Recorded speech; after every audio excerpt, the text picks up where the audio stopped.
Demoralizzate e con una situazione economica peggiorata, lo pensa il 44,3% delle famiglie venete. Negativa anche la visione sulle proprie risorse economiche, ritenuta scarsa o insufficiente per il 47,3%. Per le famiglie venete il futuro e il tempo della crisi è ancora nero. A saperlo bene sono gli assistenti sociali che dall'inizio della crisi hanno visto aumentare la richiesta di aiuto. Indubbiamente si può parlare di un 30% in più di richieste che arrivano ai servizi. Famiglie che non riescono più a far fronte in autonomia ai bisogni primari e alla propria sussistenza. A ricorrere al loro aiuto sono le famiglie monogenitoriali, chi perde il lavoro, gli anziani soli e tutti coloro che non sono più in grado di pagare affitti, bollette, mutui, oltre alle persone extracomunitarie.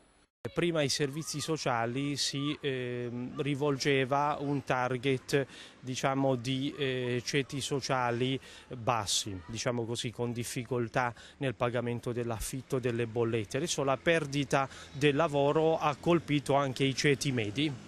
I rischi concreti sono di cadere in comportamenti che possono solo far peggiorare le singole situazioni, dal lavoro nero all'economia illegale, dalla depressione all'illusione del gioco d'azzardo. Sono almeno dai 200 ai 300 i nuclei familiari in comuni medio-grandi che ricorrono all'assistenza sociale.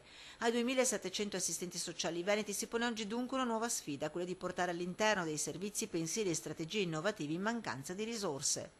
Ci sono tantissime famiglie italiane e per ipotizzare delle soluzioni come se ne esce facendo rete. Alcuni comuni del Trevigiano, da Mogliano a Silea, passando per San Biagio e Zerobranco, hanno approntato su uno dei temi più gravi, lo sfratto, un progetto pilota volto a derimere tensioni e litigi tra inquilini e proprietari per il mancato o ritardato pagamento di affitti e spese. Nel concreto è stato costituito un team di assistenti sociali che analizzano le varie situazioni, soprattutto di sfratto, che si presentano, quindi si fa un'analisi della situazione, ma l'obiettivo è quello di prevenire lo sfratto.